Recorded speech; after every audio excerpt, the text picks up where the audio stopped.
I am Toussaint Louverture. My name is perhaps known to you. He was called the Black George Washington. He fought off 3 empires and enraged Napoleon.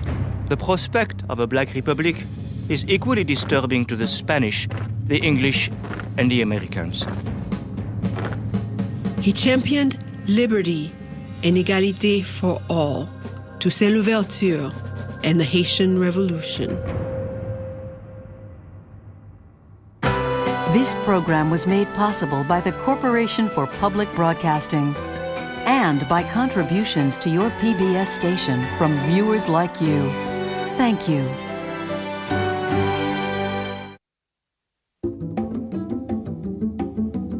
Haiti is always described as the poorest country in the Western Hemisphere. But during its height as Saint-Domingue, it was the richest place in the Americas. The thing about it, though, is that its richness was all rooted in slaves.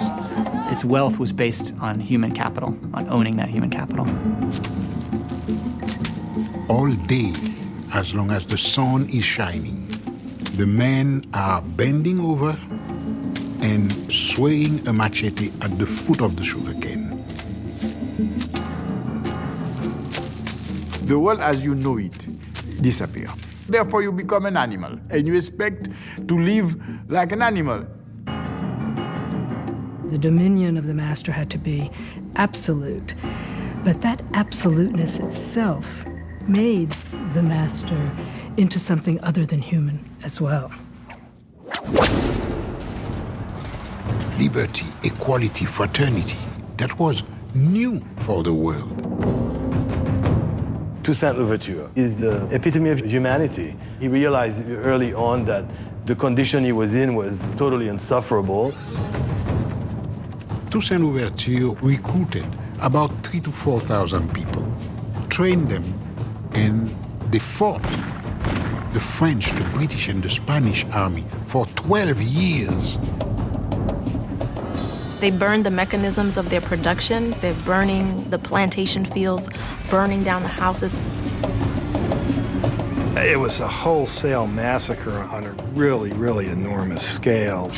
It was a big, big, major payback time. The Haitian Revolution is probably the most profound revolution ever realized by human beings. The only place where slaves created a nation. But nobody wants to talk about it.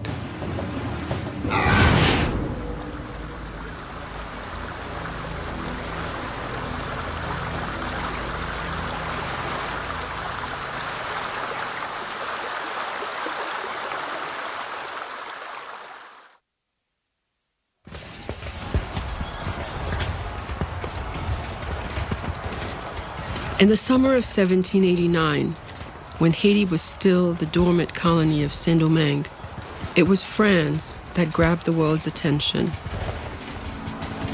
Parisian mobs rioted against the French king and against their own desperate poverty. Chanting slogans for liberty, equality, and brotherhood, they sparked a revolution that would fill history books for centuries to come. The trick about the French Revolution was that it meant a lot of different things to a lot of different people.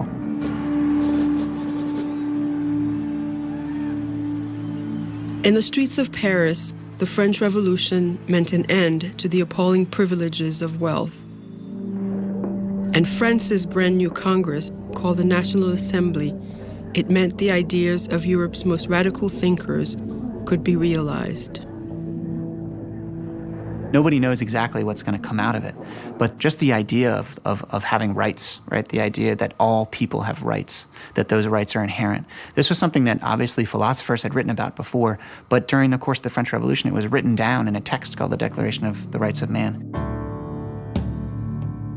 It's a dangerous idea because the society is based on inequality. That's what makes it work, because it was not supposed to work for everybody. It was supposed to work for a minority. What was a dangerous idea in France was even more dangerous in its slaveholding colonies off the coast of Florida, Martinique, Guadeloupe, and an island known as the Pearl of the Antilles. Today, the western half is Haiti. Then it was the French colony of Saint-Domingue. One thing that's fascinating about that time, people think things were very far away. They were not. News traveled very, very fast. We have to remember that the ocean was like a highway in the 18th century. I mean, the ships were constantly bringing news back and forth. Everyone was obsessed with news. Sailors would come off the ships. The first people they would talk to, the people they would work with as they were unloading the ships, were enslaved people. So there are reports who were describing the events that have been going on in Paris to the enslaved that are working alongside of them.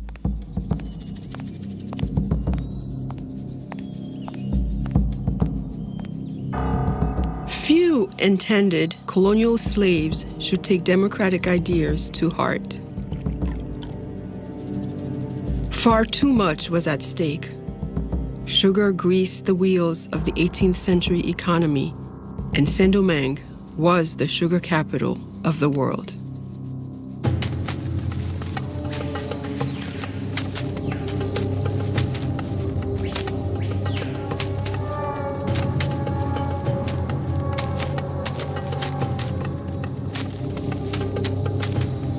It was easy, even for France's political radicals, to ignore the agony that made it all possible.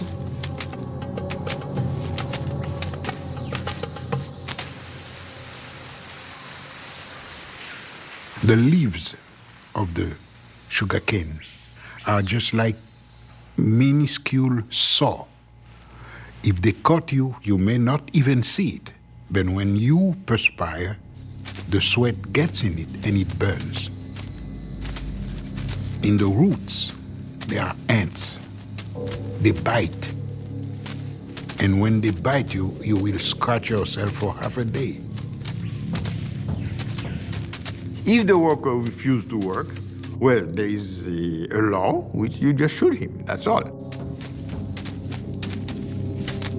The whole concept of slavery itself is a totally savage one. The French, they brought it down to science.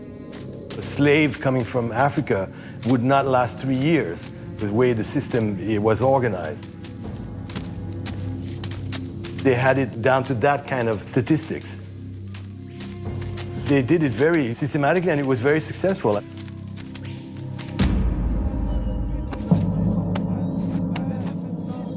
Slavery in Saint-Domingue succeeded too on a foundation of relentless terror.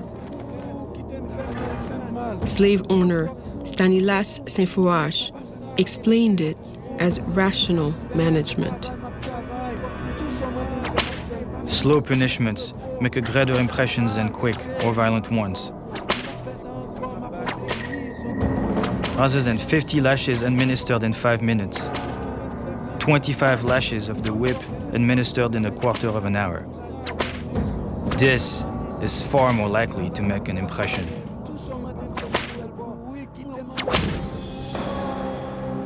The accounts about the tortures inflicted on slaves are often horrifying. Legs cut off or arms cut off, amputations for runaways, rubbing hot powder or pepper and so forth into the wounds.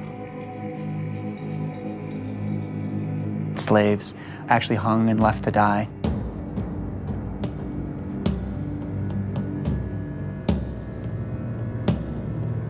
You can kind of imagine that this kind of world in which essentially human life was given so little value that these tortures were kind of refined to this incredible, cruel effect.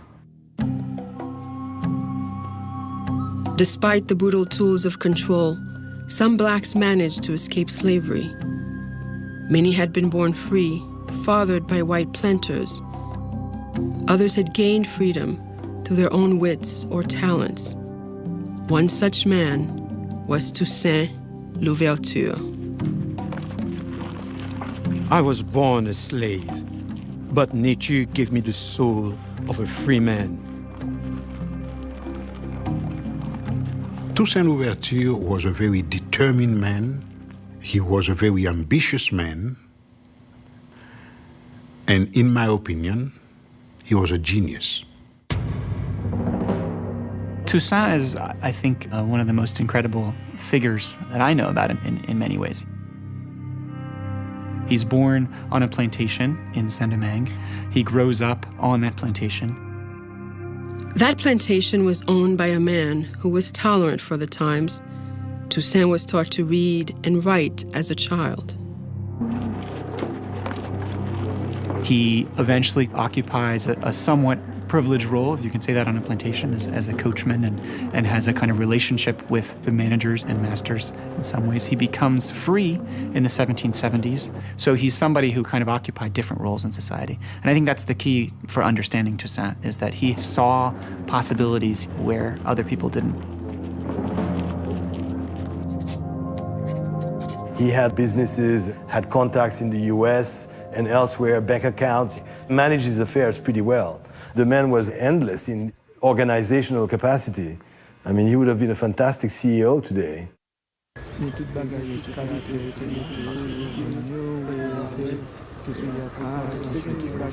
Toussaint didn't record his first reactions to the revolution in France, but his fellow free Saint-Domingueans, the white colonials, and the mixed-race population were transfixed.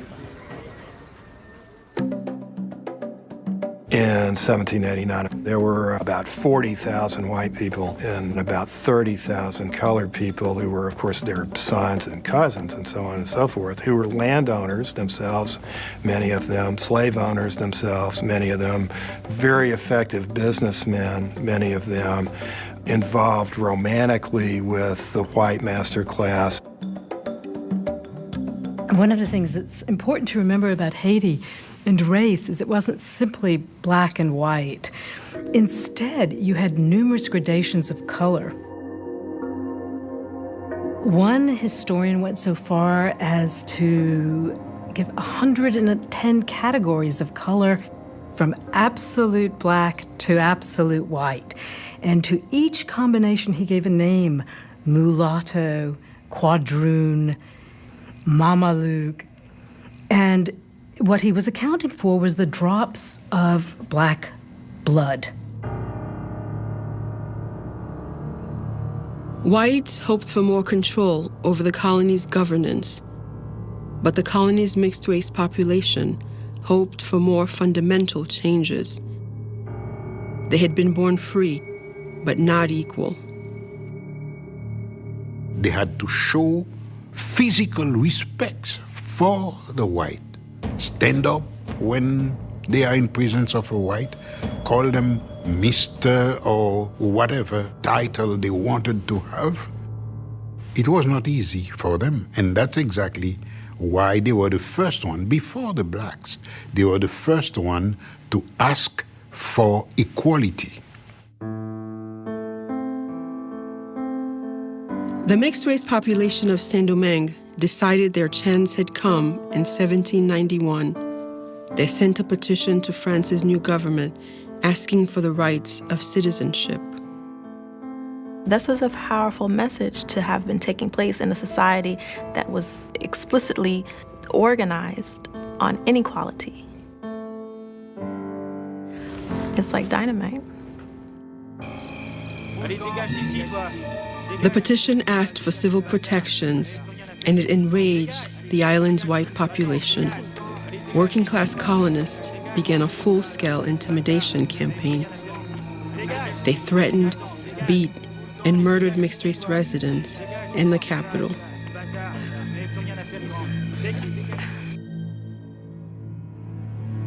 But the petition met a different reception back in Paris.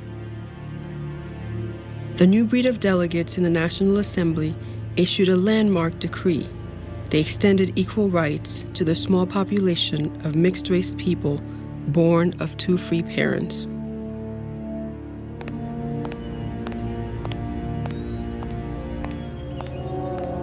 Despite the reform's limited extent, the governor of Saint-Domingue refused to obey.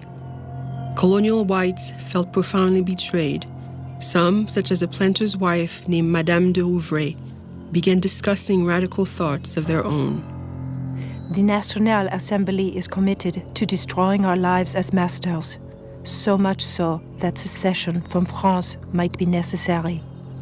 the slave owners of America, I hope, will band together to stop this contagion of liberty.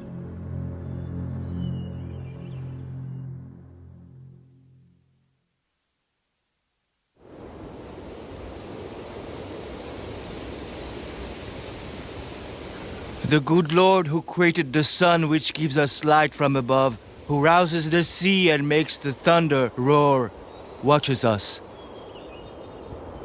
Boukman Dati was a slave and a voodoo priest. Throw away the image of the God of the whites who thirsts for our tears, and listen to the voice of liberty which speaks in the hearts of all of us. In August 1791, as Saint-Domingue's white and mixed-race population squared off for a showdown, Boukman called together slaves from neighboring plantations. They'd been kidnapped from different parts of Africa, and the voodoo religion was their common culture. Le vaudou, c'est l'esprit de nos ancêtres, c'est une religion. C'est le mode de vie de l'haïtien. C'est plus qu'une religion, c'est notre façon de vivre, c'est notre force de... Le vaudou est libérateur, le vaudou est dignité, le vaudou est sagesse, et le vaudou, c'est notre tradition. Boukman had called them to an area called Bwakaima. First on the agenda was strategy.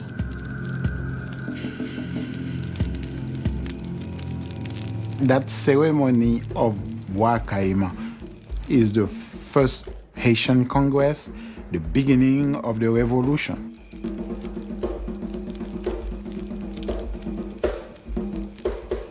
C'est dans cette réunion où l'Africain décide de n'être plus esclave, d'être libre, déjà là dans la tête, de casser cette chaîne dans la tête, de dire voilà, à partir de cette cérémonie, on prend l'Africain a pris son destin en main.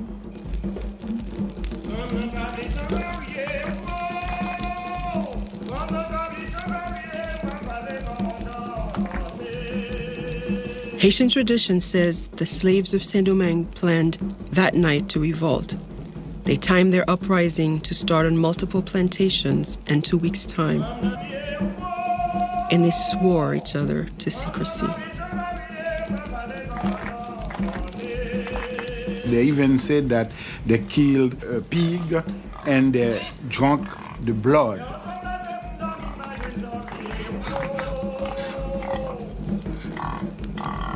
This is what we call a communion.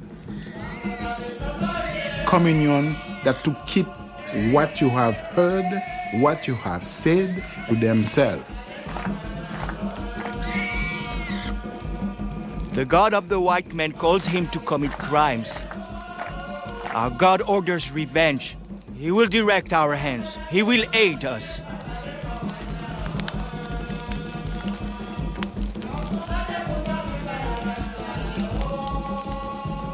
On the night of August 22nd, 1791, 1,000 enslaved Africans attacked their masters. Les esclaves empoisonnaient, les esclaves piquaient, les esclaves tuaient, les esclaves voulaient leur indépendance. For them to be free, they have to have the same amount of violence that you exerted on them. That's why the revolution was very brutal. This is that hatred in the first day that came out.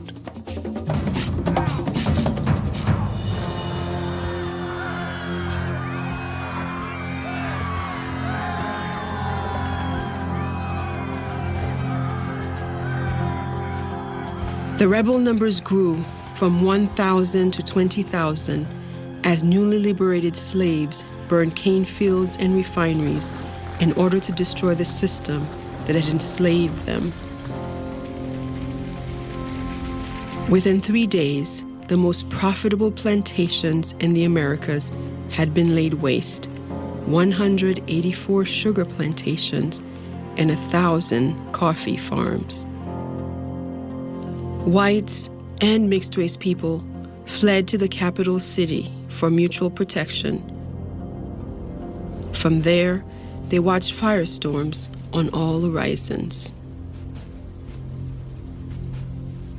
You've got a fiery cataclysm of enormous scale. I mean, the people on ships in the harbor supposedly could read their mail by the light of these fires that were, 10, 15, 20 miles away, to give you some faint idea of what this would have been like if you were there. The eruption of violence put Toussaint Louverture in a difficult position. His own fortunes were tied to the plantation system, and he had straddled the white and black worlds for some 15 years. Toussaint was no longer a slave. He didn't have the mentality of a slave. He was the owner of 2 or 3 plantations. He was not of the same class anymore. His interests were different from the interests of the masses.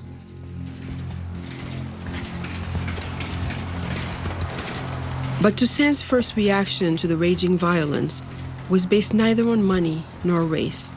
It was personal. He went back to the plantation where he had been born to protect his former owners. It's true that Toussaint Louverture did return to the plantation in the early days of the insurrection and kind of maintained order there. And there's the question of why. Why would he do that? I think Toussaint was somebody who understood the value of humanity in many ways, right? And I think he probably had gained that precisely from being on the receiving end of slavery. Back in the capital city, as Toussaint helped his former master flee the violence, Saint-Domingue's whites repelled assault after assault. They soon regrouped and launched their own offensive.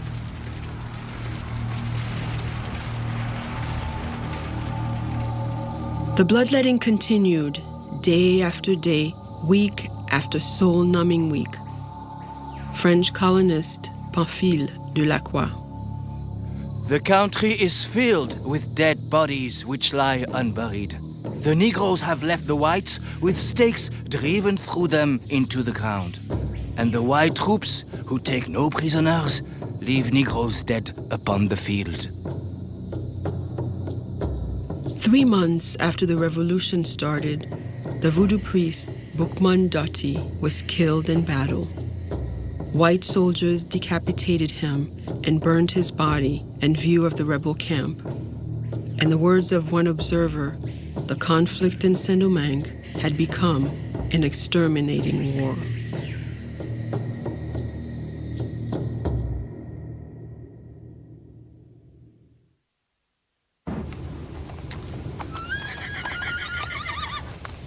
In the autumn of 1791, Toussaint Louverture could no longer sit on the sidelines. Despite a wife and children, despite the chance even of losing his own freedom, Toussaint didn't hesitate long. He left everything. He dropped everything, and he went to the mountain. It was an act of extraordinary risk. The island's 500,000 slaves outnumbered whites by 12 to 1. But their ultimate prospects were poor. Few had experience in military strategy, and they had no unifying history or long-term vision. The fact is, a lot of people didn't really know what freedom was supposed to look like. Nobody had really even theorized or imagined this before. Toussaint, on the other hand, had a unique window on the world. He was schooled in African and European culture alike and had read some of France's most radical thinkers. Toussaint had certainly read a text by l'Abbé Raynal, which predicted that out of the colonial slave system with its frightening imbalance of numbers and horrible suffering and all of that, there would emerge a leader, revolutionary leader. I believe Raynal referred to him as a black Spartacus. Toussaint's a literate person. There's no way he would have missed this. As rebel leaders struggled to forge a disciplined fighting force, Toussaint's talents and intellect set him apart. Then, in December 1791, some 4 months after the rebellion began, Black enthusiasm began to crumble. The new French government in Paris sent more than 10,000 military reinforcements to help the colonists reestablish white rule. Supplies were scarce in the mountains, and winter brought famine to the rebel lines. Thousands began to surrender. Toussaint Louverture was not somebody who liked violence, really. He was good at it if he had to do it, but he preferred to use negotiation, diplomacy, guile, trickery, anything but. And if that didn't work, he'd kill you, no problem. But he'd try anything else first. Toussaint Louverture was asked to write up a settlement offer in exchange for the freedom of 200 slave leaders and better working conditions on the plantations. The proposal offered to send most of the rebels back to the plantation. It was a stark recognition of 18th century realities. Sometimes it's easy to look back at this and suggest that they were willing to sell out their followers. While the terms, I think it's true, are troubling in some ways, they were also trying to seek some change. And I think the key here is that it was really difficult to imagine that you would actually eliminate slavery.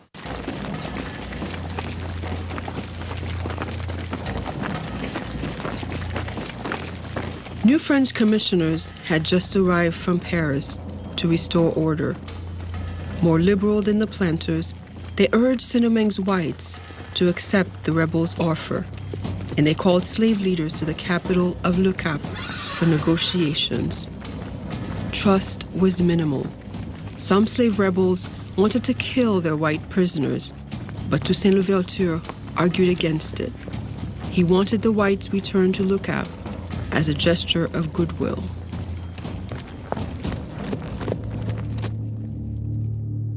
So Toussaint is sent to negotiate with the planters with the idea that, in a sense, a settlement can be reached. The settlement is not only for the freedom of some of the insurgent leaders, but also for some reforms on the plantation. Small reforms, but reforms that, at least in the letters they describe, their followers really want. Whether the small group of leaders actually would have had the power to say to all of these people that they'd taken out, okay, you're going back to work now, here's your chains. I don't know. As it happened, the white people were so short-sighted that they didn't even give them the opportunity to try. The whites said no. They said no. Because at that time, they were the one who wanted revenge. They forget about what they have done for 3 centuries, and they think that they were the victims in that thing. So they have to avenge themselves. So they're not going to forgive or forget anything. They refused. Of course, he's taken up arms against them. But at the same time, he's made a lot of concessions, and he's struggled against his own followers to say, look, we're going to treat the prisoners well, we're going to trade with them, we're willing to make a deal. And to have that refused by the planter class, I think certainly must have had a radicalizing effect. Toussaint's support for a settlement abruptly ended, and with it, the best deal the whites would ever see.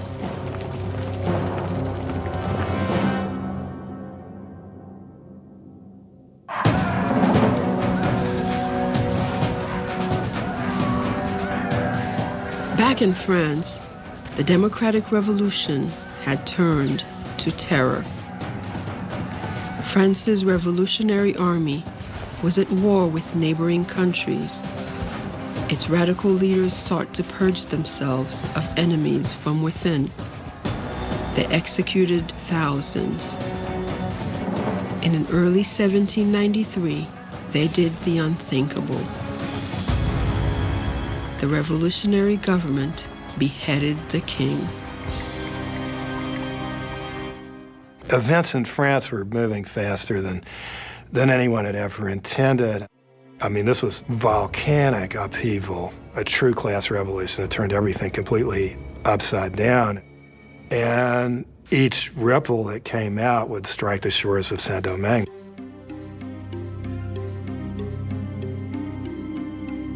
One of the biggest ripples from France that washed into Saint-Domingue's shores was a commissioner named Léger Félicité Sonthonax. He was a French revolutionary with radical ideas about life in the colony.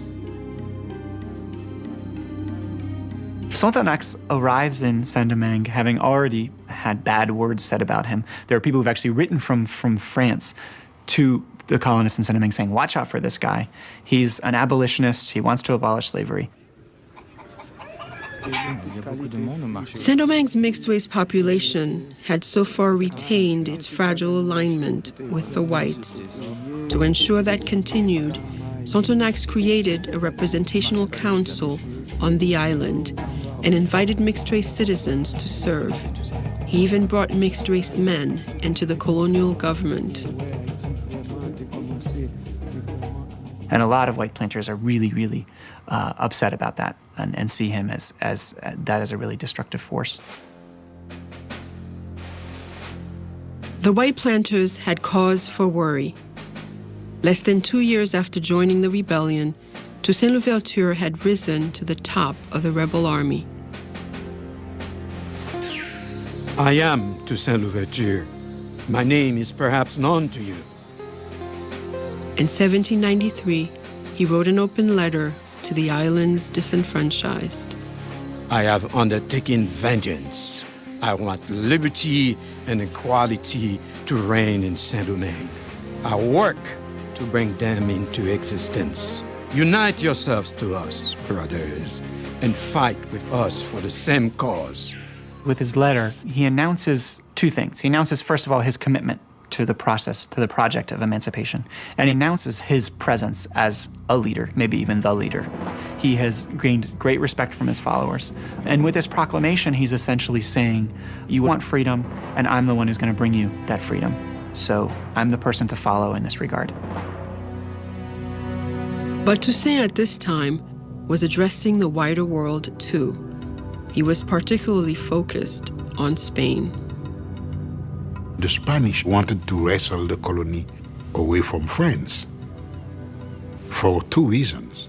First, the colony was very, very prosperous in spite of the war. And second, that prosperity was used by the French Revolution to combat them in Europe. Spain controlled Saint-Domingue's neighboring colony. So in June of 1793, Toussaint struck a deal. Spanish garrisons just over the border provided guns and ammunition to the slave army and tipped the balance their way. Toussaint's forces captured 3 cities within 8 months.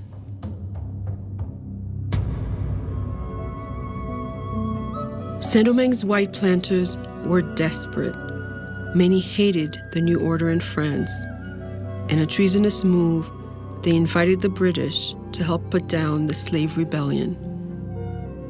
Now, the empires of France, Spain, and England, along with a vast army of former slaves, were fighting for control of the small island colony.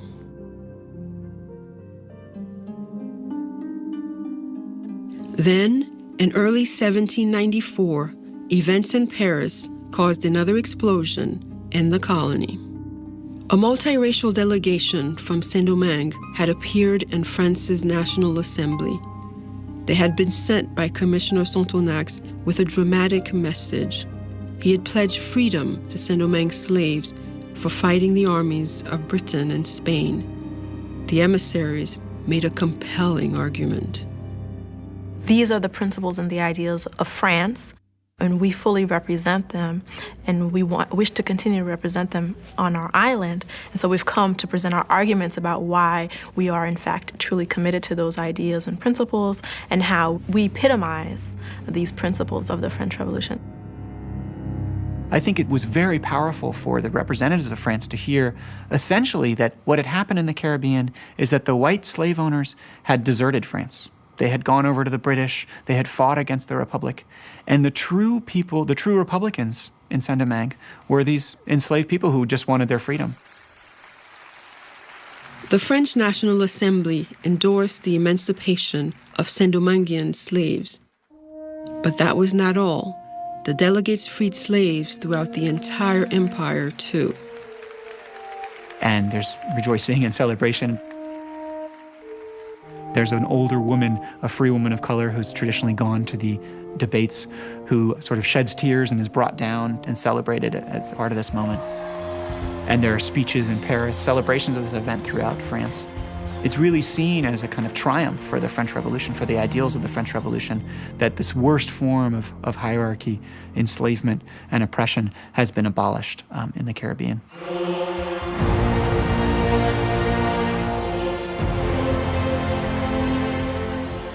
It was utterly unprecedented. In a stroke, nearly 1 million black slaves had become French citizens.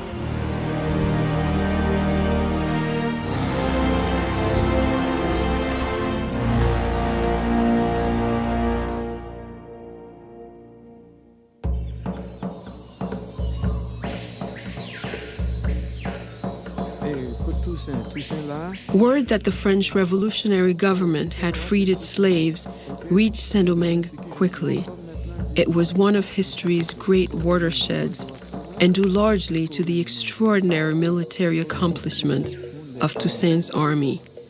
But the credit did not rest with Toussaint alone. He had several able commanders working under him, men like Jean-Jacques Dessalines, who shared his soldiers' life experiences more closely than Toussaint.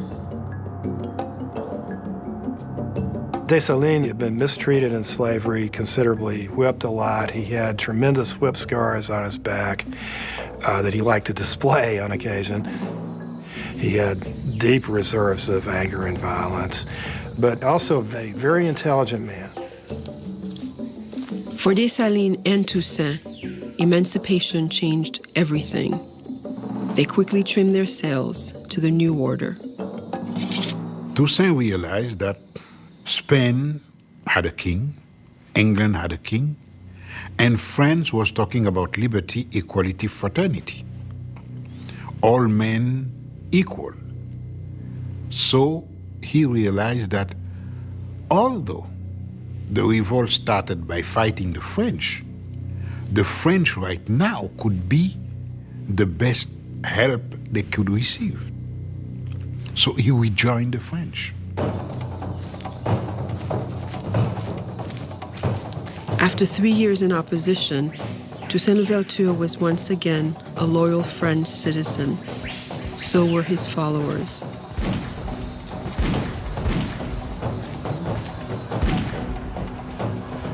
It tipped the balance. Before long, Toussaint, Dessalines, and the army of ex-slaves pushed the Spanish out of Saint-Domingue. The British soon followed.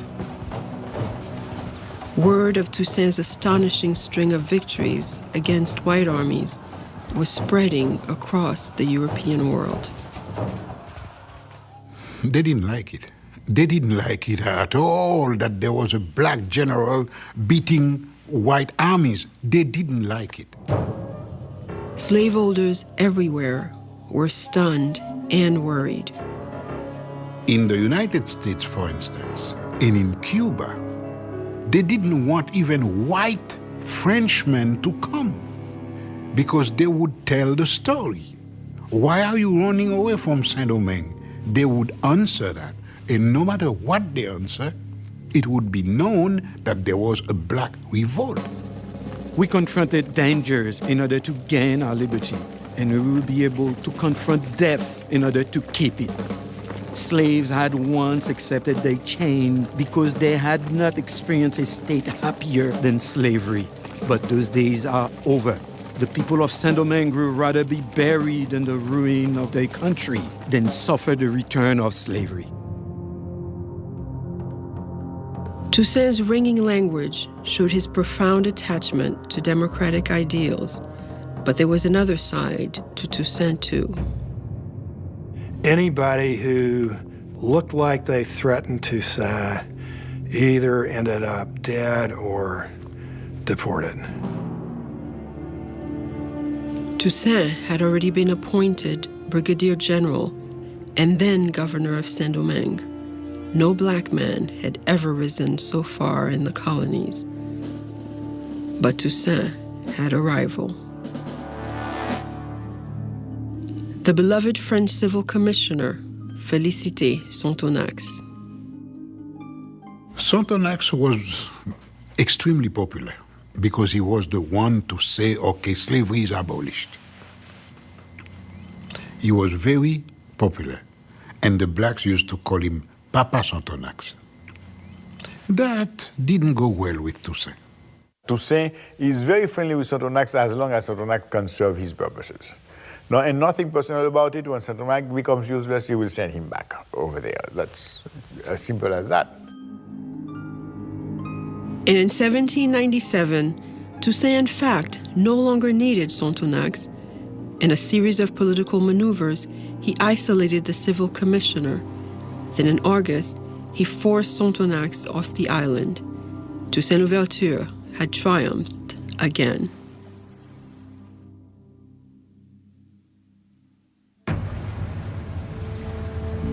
In 1798, as Toussaint Louverture was evicting the last of the British from his island, another French general battled British interest halfway around the world in Egypt. His name was Napoleon Bonaparte. Well, Toussaint and Napoleon in many ways are similar. Both were a little bit from the margins of French society. They succeeded through military brilliance, and they're both incredible military leaders. And they became political leaders as a result of their military experience. But Napoleon's victories would put Toussaint's at risk. Just months after conquering Egypt, Napoleon marched into Paris. A coup d'etat toppled the revolutionary government, and Napoleon took the reins of power. The revolution is over, he declared. I am the revolution. As Napoleon is rising to power in France, Toussaint is watching closely about what's going on. He knows several things. He knows, first of all, that there are very powerful pro-slavery voices in France who are agitating against him, attacking him, and proposing that slavery actually be recreated in some form in Saint-Domingue. Toussaint believes Saint-Domingue's survival and the survival of freedom itself depended on his ability to mobilize people to rebuild the devastated economy. And in Toussaint's mind, that meant one thing.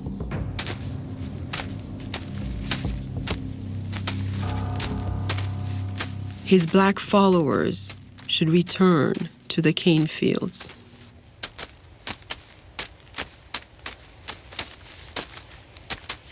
There were some compelling reasons for this. I mean, mainly in Toussaint's situation, he was really in a bind at that point, in the sense that his hope for peace was restoring productivity on the plantations, recreating the sugar trade in particularly. But nobody wanted to go back to that kind of work, so he pretty well had to force them. And then the people began to think, this is a lot like slavery. He was strong, maybe a little too strong with the blacks in several occasions, but he had to do it. He had to do it. To be a leader, you got to know where to lay back, and you have to know when to say, okay, guys, go ahead, let's do it. If you don't do it, hell, whatever the consequences, you'll pay for it. Most newly freed slaves didn't see it that way. They wanted to work for themselves, growing crops for food rather than export. Toussaint's luster began to tarnish.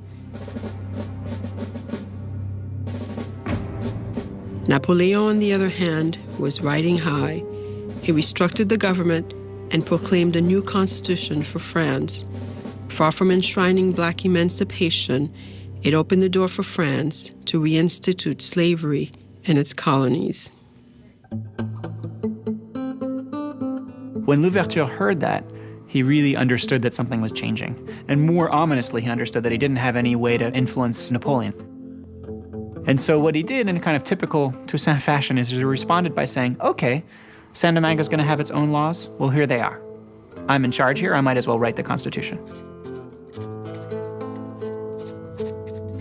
Toussaint's constitution decreed slavery would never exist in Saint-Domingue again, and it was the first in history to prohibit discrimination based on skin color, a milestone that U.S. law would not guarantee for another 150 years.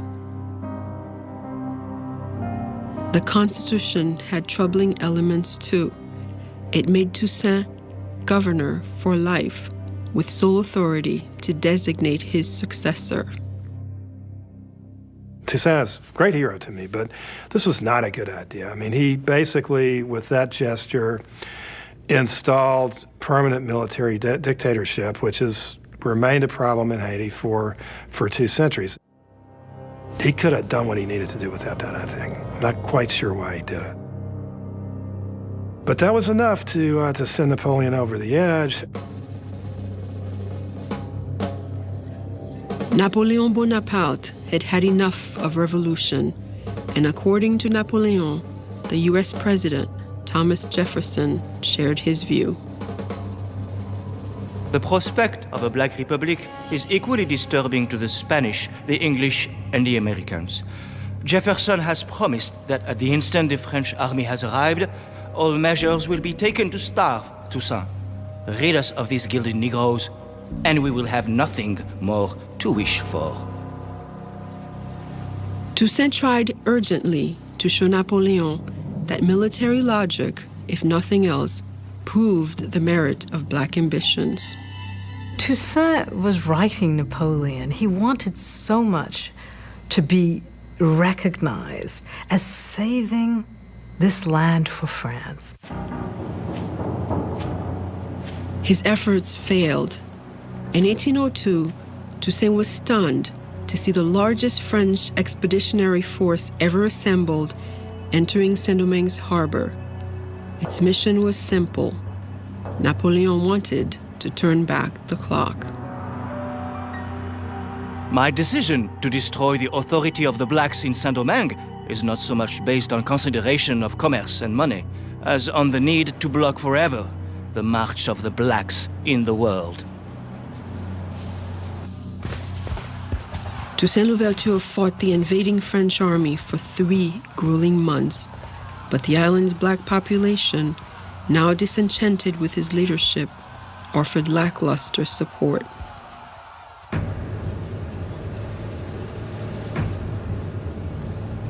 On May 6, 1802, Toussaint Louverture surrendered.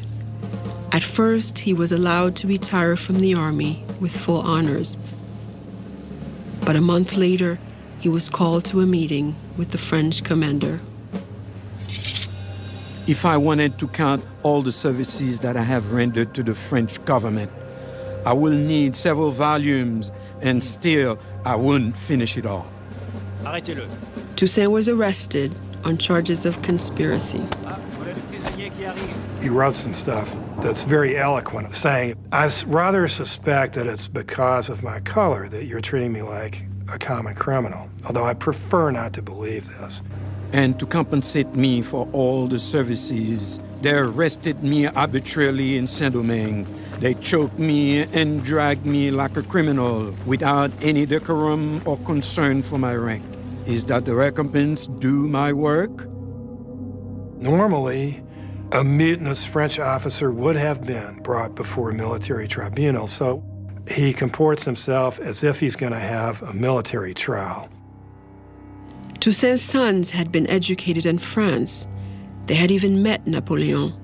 Hoping again that Napoleon would understand his thinking, Toussaint peacefully boarded a ship for France. Saint-Domingue remained mostly calm in Toussaint's wake.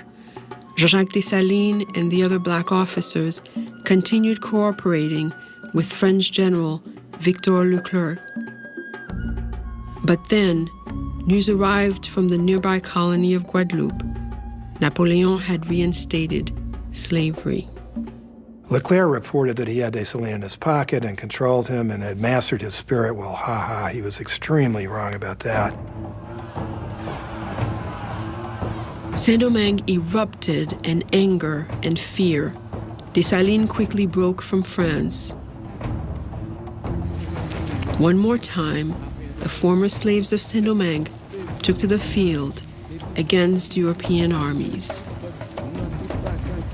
Dessalines is a no-holds-barred, no-compromising leader and figure who is going to eradicate anything that stands in the way of what the people have been mobilizing towards.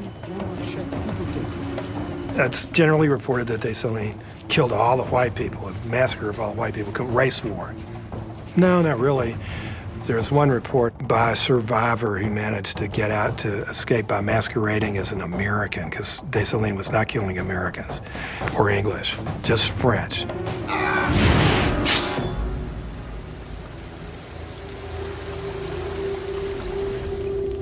One fleeing white, Pierre Chazot, paused on a mountaintop to observe the devastation. No less than 10 square leagues of country burning like volcanoes.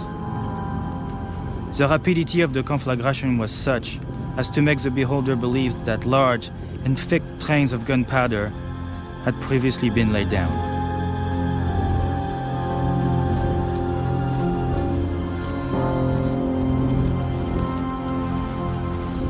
The war becomes this extreme scorched earth kind of campaign in which Dessalines and others burn the towns in order to basically leave the French with no choice but to depart. Dessalines' scorched earth tactics worked. In 1803, the French army was finally driven out. 50,000 French soldiers had died. And Saint-Domingue, Haiti, became the world's first Black Republic. This is a powerful story. It wasn't just an anti-colonial revolution, but it was also an anti-slavery revolution in that it said your economy and your privilege, which is based on forced labor, cannot stand, it will not stand. It's a message that translates through time. Independence is the strongest feeling of human being. I think we all, in some ways, have inherited something from this revolution, because it's really the first place that people insisted absolutely that human rights were for all people. It's something that everybody should know about it, to know exactly what our species, not black people, but our species can realize. But Toussaint Louverture never lived to see victory. By the time Haiti attained the goal he fought so hard to achieve, the imprisoned revolutionary had died in a freezing cell in the mountains of France. "And overthrowing me," Louverture wrote as he left for France, "you have only cut down the trunk of the liberty tree of the blacks in Saint-Domingue. It will spring back from the roots, for they are numerous and deep."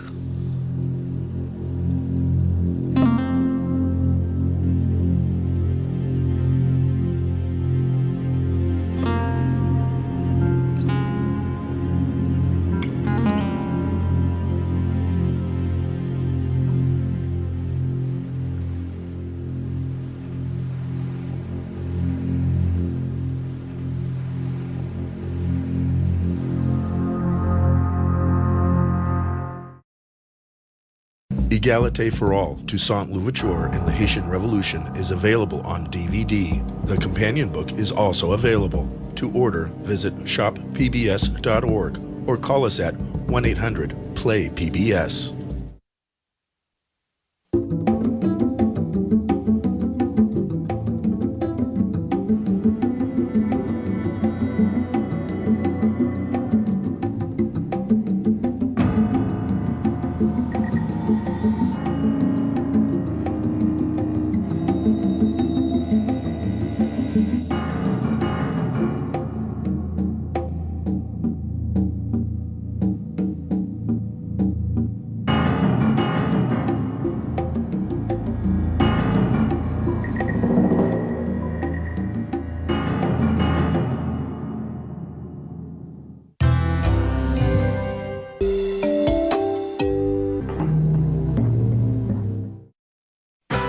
This program was made possible by the Corporation for Public Broadcasting and by contributions to your PBS station from viewers like you. Thank you.